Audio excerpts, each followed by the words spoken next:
Hey Revs fans, welcome to Coffee with the Coach, fueled by Dunkin. I'm Elizabeth Pehota, joined by New England Revolution head coach Bruce Arena with a special social distancing style Coffee with the Coach. Coach, thank you for joining us. Thank you. It's my pleasure. I'm looking forward to the interview. So am I, and we hope that Revolution fans have been staying safe during this time, practicing social distancing. We're all looking forward to playing soccer again at Gillette Stadium soon. Coach, given the circumstances of COVID-19, how have you been holding up? Well, I've been doing fine. It's a little frustrating not to be able to be around the players each and every day. We're kind of like a family after a while. We see each other all the time, and this long span of not being around the players, you appreciate what you had, and we're real eager to get back and working together. So I look forward to hopefully over the next couple of weeks we can get back with the team. Speaking of family, your son Kenny is an assistant coach with LAFC. How close of contact have you guys had during this time? A lot of contact, obviously.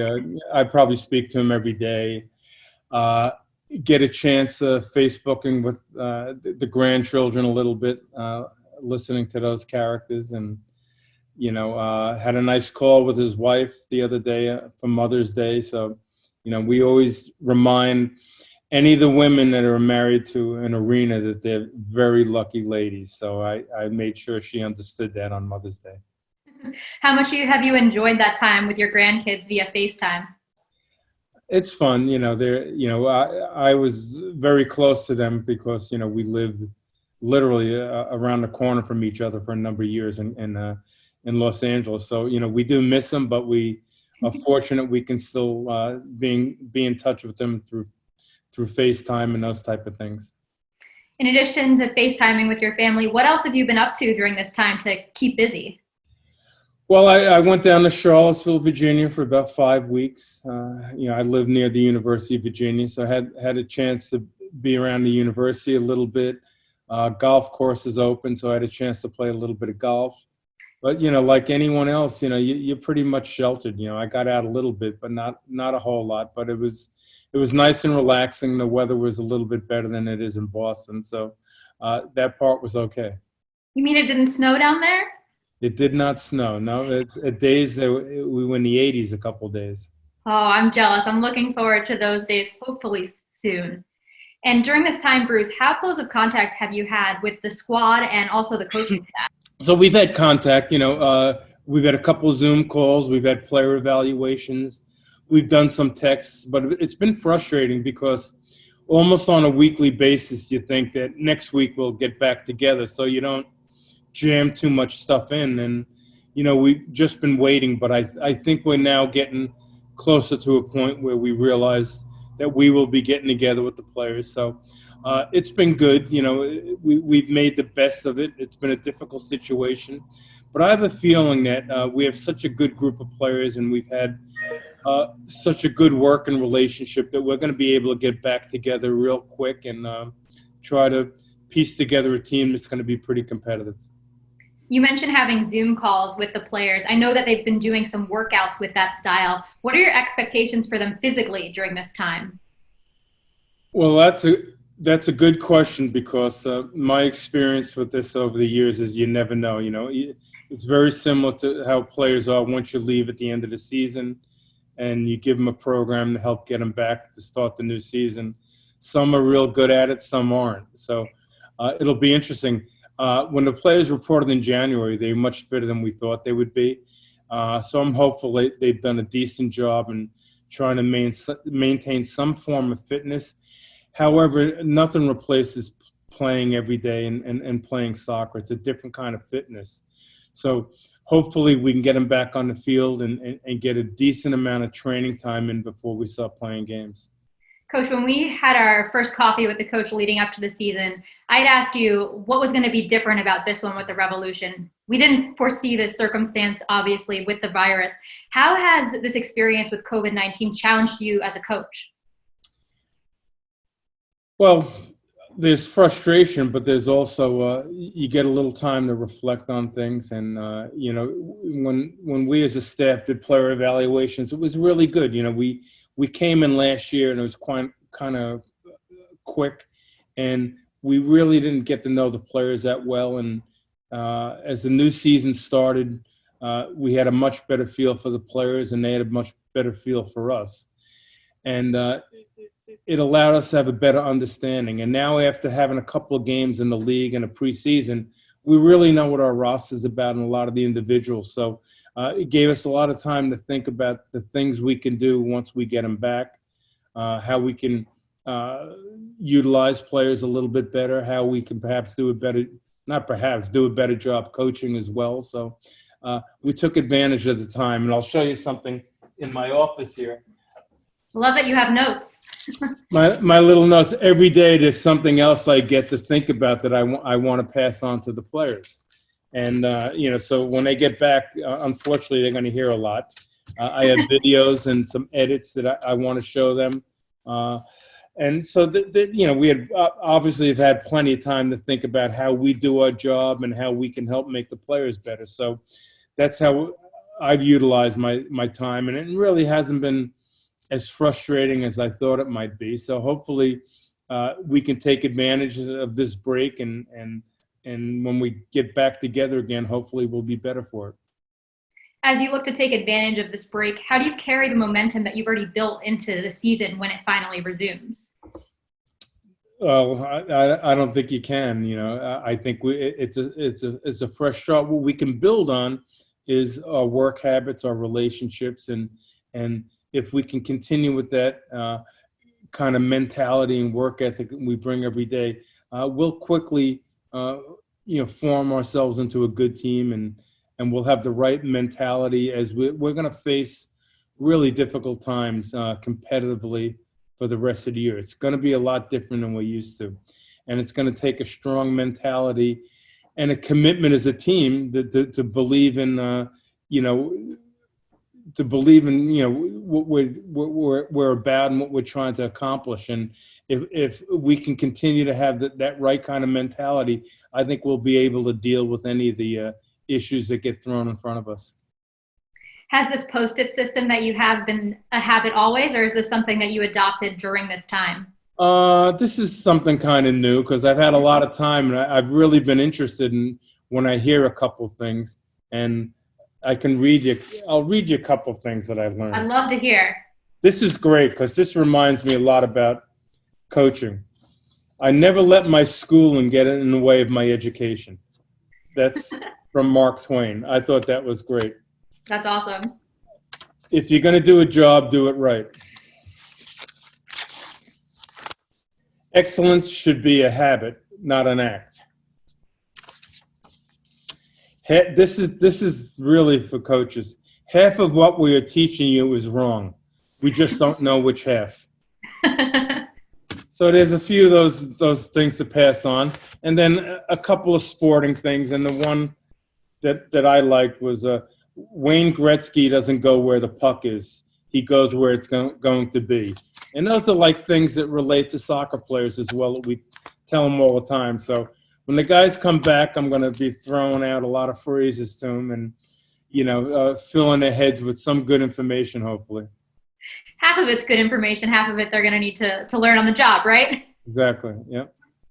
Bruce, on a larger scale as well, sports are such an integral part of our society. As both a coach and a sports fan, how much are you missing sports during this time? I miss them a lot. I miss it a lot, really. And, I've been watching, I'm getting kind of sick of watching, I saw yesterday on one of the channels, they had a 1994 New England Patriots game. And who would be interested in that?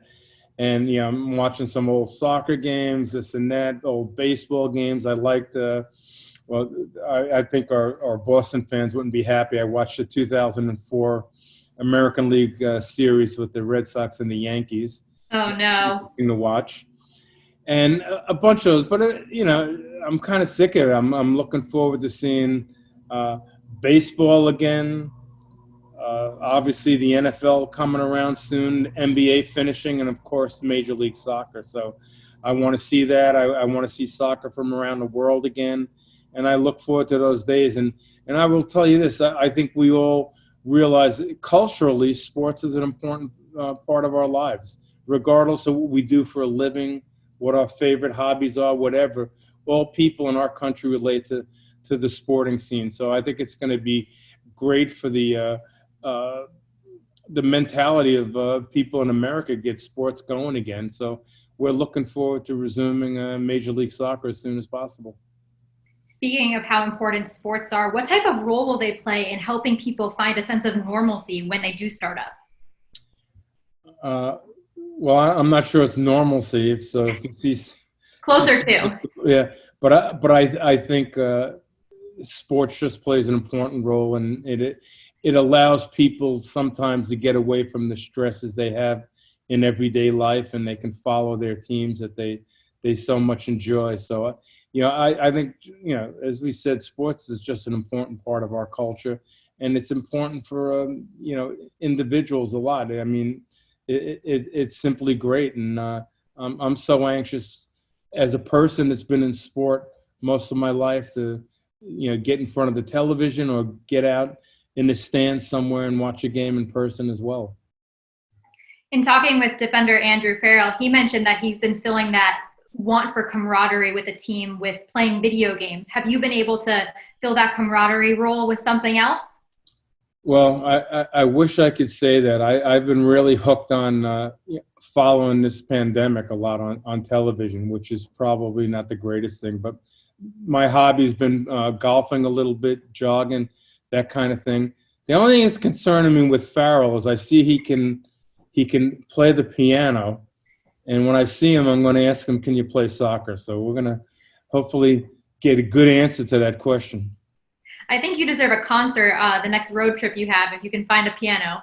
Well, Andrew's really a talented guy. He's a super person. I mean, first class person. He's really turned into a very good player.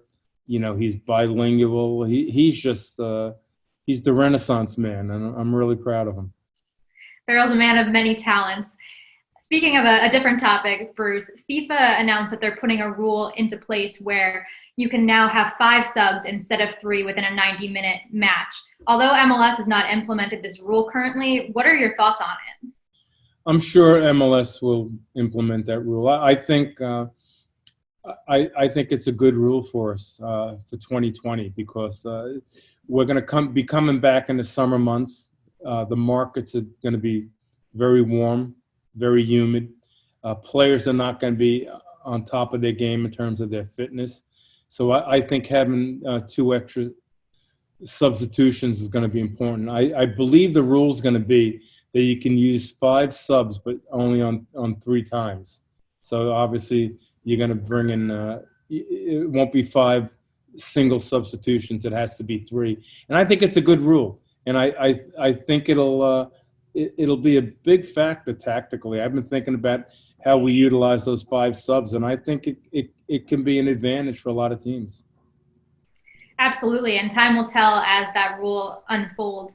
Coach, this week is actually a year since you were hired with the New England Revolution Club, so congrats on that milestone. Thank you. How do you look back on your last year with the club? It's been interesting. I think like every experience you have in life, and you change jobs or you experience something new, it's certainly challenging. I've enjoyed moving to Boston. I bought a place in the Seaport and was really looking forward to the summer in the Seaport. And unfortunately, I think it's going to be a little bit slower than I anticipated, but it's been great. The crafts have been great to me. Watching the whole culture around Gillette Stadium with the Revolution and the Patriots has been a lot of fun. Working with great ownership has been a lot of fun. And then being in a city that loves sports has really been pretty cool. And I've had the opportunity to be at Celtics games, and I've seen the Red Sox play and the Patriots, so that's been a lot of fun. So I'm looking forward to hopefully completing this year in a more normal basis and really absorbing the culture of Boston, because it's a great city. I love living in the city, and I'm looking forward to everything getting back to full speed. We're all looking forward to it, Coach. Before I let you go, what's your message to the fans who are eagerly awaiting soccer to return to Gillette Stadium? Well, I know how they feel, and I'm sure they miss the sport. They miss seeing the Revolution play. Although our first two games of the season didn't bring the kind of results we hoped to have had, I think that I've seen a lot of good things, and I'm confident when we get the team back together again, we're going to produce a good team. And when the day comes, they're allowed back in Gillette Stadium to support the team. I think they're going to be pretty proud of their team. If that doesn't come in the near future, we know we'll be on television, and we need your support. And we appreciate the kind of support the Revolution get from the fan base, and we look forward to seeing you again. Coach, thank you so much for your time. And fans, thank you for stopping by Coffee with the Coach, fueled by Dunkin. We look forward to hopefully being with you at Gillette Stadium sometime soon.